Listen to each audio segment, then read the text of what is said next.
In this segment, we're going to look at another form of encryption called tweakable encryption. I'm going to motivate tweakable encryption using disk encryption as an application, and we'll see disk encryption as yet another application for deterministic encryption. So the disk encryption problem is that we want to encrypt sectors on disks. Say each sector is 4 kilobytes long.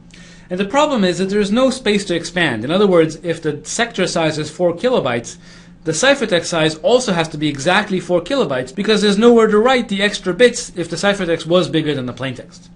And so our goal is basically to build a non-expanding encryption where the ciphertext size is identical, exactly equal to the plaintext size.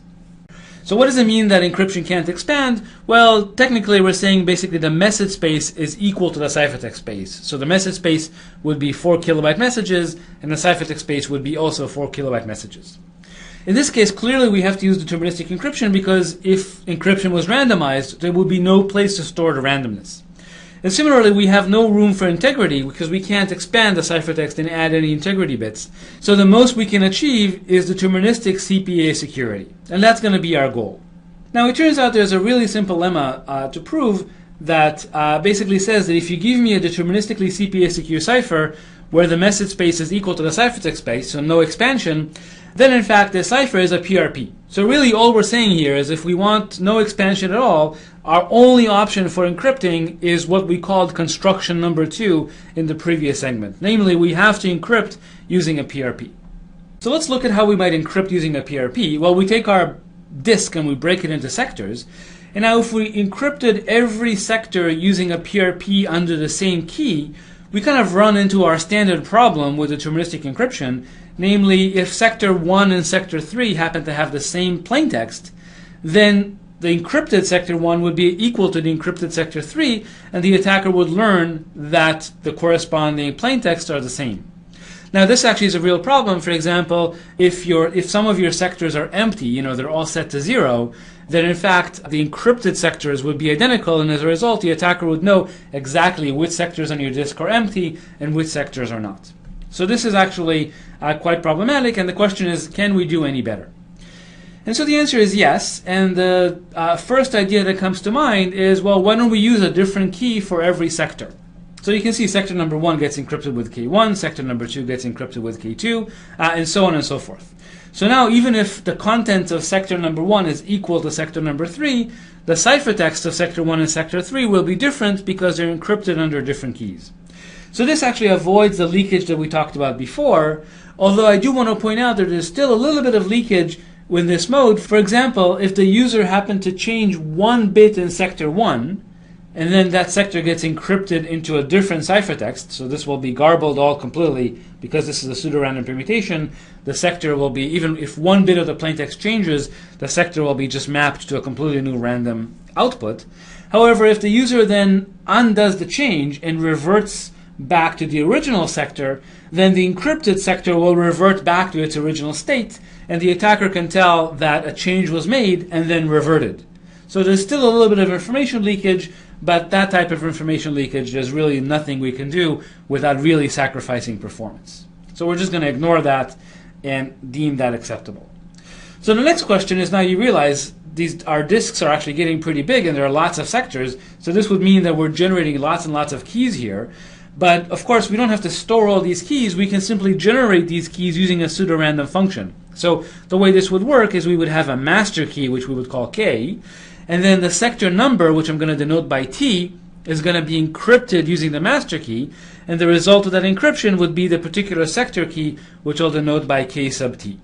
Now the reason this is secure is again because the PRF is indistinguishable from a random function, which means that basically if we apply a random function to these sector numbers 1, 2, 3, 4 up to L, they basically get mapped to completely random elements in the key space, and as a result we're encrypting every sector using a new random independent key. So this is a fine construction. However, again, for every sector we would have to apply this PRF. And so the natural question is, can we do even better? And it turns out we can, and this introduces this concept of a tweakable block cipher, where really what we want is basically to have one master key, and we want this one master key to derive many PRPs. So we said one way to do that is simply encrypt the key K using the PRP number. But as we'll see, there's a more efficient way to do that. Now this PRP number is actually what's called a tweak, and that introduces this concept of a tweakable block cipher. So in a tweakable block cipher, the encryption and decryption algorithm basically, as usual, take a key as input. They take a tweak as input. This capital T is what's called the tweak space. And of course, they take the data as input and they output data in the set X. The property is that for every tweak in the tweak space and a random key, basically if we fix the key and the tweak, then we end up with an invertible function, a one-to-one function on the set X. And because the key is random, the function is in fact indistinguishable from random. In other words, for every setting of the tweak, we basically get a PRP, an independent PRP from X to X. And as I said, the application for this is now we're going to use the sector number as the tweak, and as a result, every sector is going to get its own independent PRP. So let me very, very quickly just define more precisely what is a secure tweakable block cipher. So as we said, there's a tweak space, there's a key, a tweak space, and an input space X, and as usual, we define our two experiments. Here in experiment 1, what's going to happen is we're going to choose a truly random set of permutations. So not just one permutation, we're going to choose as many permutations as there are tweaks. So you notice this is why we raise this to the size of the tweak space. If the size of the tweak space is 5, this says that we're choosing 5 random permutations on the set X. And in the other case, basically, we're just going to choose a random key, and we're going to define our set of permutations as the ones defined by the tweaks in the tweak space. And now the adversary basically gets to submit a tweak and an X, and he gets to see the value of the permutation defined by the tweak T1 evaluated at the point X1. And he gets to see this again and again. Again, he gets to see the value of the permutation defined by the tweak T2 evaluated at the point X2. And so on and so forth. And then his goal is to say whether he interacted with truly random permutations or pseudo-random permutations. And if he can't do it, we say that this tweakable block cipher is secure. So the difference from a regular block cipher is in a regular block cipher, you only get to interact with one permutation, and then your goal is to tell whether you're interacting with a pseudo-random permutation or a truly random permutation. Here you get to interact with T-random permutations, and again your goal is to tell whether the T-random permutations are truly random or pseudo-random. So as usual, if you can't distinguish if the adversary behaves the same in both experiments, we say that this PRP is a secure tweakable PRP. Okay, very good. So let's look at some examples. So we already looked at the trivial example. In the trivial example, what we do, we're going to assume that the key space is equal to the input space. So this PRP really acts on X times X to X. So think of AES, for example, where the key space is 128 bits, the data space is 128 bits, and of course the output is 128 bits. And then the way that we define a tweakable block cipher, again, there's a key, a tweak, and data as input, is basically we encrypt the tweak using our master key, and then we encrypt the data using the resulting random key. Now you realize that if we wanted to encrypt n blocks with this tweakable block cipher, this would require 2 n evaluations of the block cipher. N evaluations to encrypt the given tweaks, and then n more evaluations to encrypt the actual given data. So I want to show you a nice example that shows that we can actually do better. This is called the XDS construction. It's actually originally based on a mode called XEX due to Filrogoway. And it works as follows. So suppose you give me a regular block cipher that operates on n-bit blocks. So not a tweakable block cipher, just a regular block cipher. We're going to define a tweakable block cipher. So again, this tweakable block cipher is going to take 2 keys as input. The tweak space, for convenience, which you're going to see in just a minute, we're going to assume this tweak space is made up of 2 values, t and I. T is going to be some tweak value, which we'll see in a minute, and I is going to be some index. And then X is going to be an n-bit string, which we're going to apply the tweakable block cipher to. So the way XTS works is as follows. The first thing we're going to do is we're going to encrypt the left half of the tweak, namely T, using the key K2, and we're going to call the result N. So now what we're going to do is we're going to XOR the message M with some padding function applied to this value N that we just derived at the index I. And this padding function is extremely fast. We can pretty much ignore it in the running time. The next thing we do is we're going to encrypt using the key K2. And then we're going to XOR again using the same pad. So we're going to XOR again using the pad of n applied to I, and the result is going to be the ciphertext, which we'll denote by C. Okay, so again, as I said, the function p is some very, very simple function. It's just some multiplication in a finite field, which I'm not going to explain here. Very, very fast. So the running time is really dominated by the running time of the block cipher E. And that's it. That's XTS.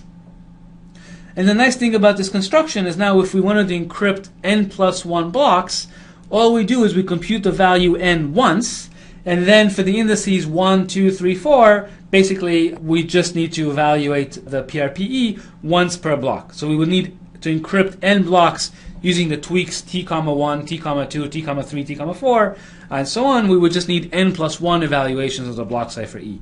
So it's twice as fast as the trivial construction. So I want you to stare for just a minute at this XTS construction. So my question to you is it really necessary to encrypt the tweak before using it? That is the following construction a secure tweakable PRP? So you can see in this construction the tweak is used directly as input to the padding function for the XOR, and my question to you is if we did that, would that be a secure tweakable PRP? Now let me remind you again that this is the key, this is the tweak, and this is the data. I hope everybody said that this is the correct answer. Basically, if we set the data to be pt, 1, then when we XOR it with the corresponding tweak, which is also pt, 1, we're going to get here 0. And so what's going to get encrypted is actually 0. So whatever that comes out to be, let's say that's some value C0. And then the actual output is it's going to be C0 XOR PT1. Now when we do the same thing with PT2, we're going to get C0 XOR PT2. And when we XOR these two things together, we just get PT1 XOR PT2. So the fact that this is true means that an attacker can simply query the challenger at this tweak and this data, this tweak and that data, and then just compute the XOR of the two responses and compare to the XOR of the appropriate padding values. And if the equality holds, we're interacting with a pseudo-random function. Otherwise, we're interacting with a truly random function. So this would allow the attacker to defeat this construction with advantage 1. So just to summarize, the way XTS is used for disk encryption, what we do is we look at sector number T and we break it into blocks, 16-byte blocks, and then block number 1 gets encrypted with a tweak T1. Block number 2 gets encrypted with a tweak T2, and so on and so forth. And so every block gets its own PRP, and the whole sector as a result is encrypted using a collection of PRPs. Now you notice this is a block level PRP, it's not a sector level PRP. So in fact, it's not true that each sector gets encrypted with its own PRP, it's just each block gets encrypted with its own PRP. The distinction between a sector and a block is somewhat artificial, and this XTS mode actually provides deterministic CPA encryption at the block level, at the 16-byte level. That's the goal. And this mode actually is fairly popular in disk encryption products. I just wrote a couple of examples here that actually support XTS. So I wanted you to know that this, in fact, is how disk encryption is commonly done in practice. So to summarize, tweakable encryption is a useful concept to know when you need many independent PRPs, all derived from a single key. One important thing to remember is, in fact, the trivial construction is not the most efficient. There are constructions like XTS are actually more efficient, where you can kind of reuse encryptions from one tweak to get many encryptions for many different tweaks. And so those are the better ways to use them. Both the trivial construction and the XTS construction are what are called narrow block constructions. Namely, they provide a tweakable block ciphers for a 16-byte block. But as we said, we looked at the EME construction in the last segment, which provided a PRP for much larger blocks. And in fact, EME is a tweakable mode of operation. So if you need PRPs for larger blocks or tweakable PRPs for larger blocks, then you would just use EME. But you notice there in EME, you had to apply the block cipher twice per input block. And as a result, it's twice as slow as XTS and is not very often used.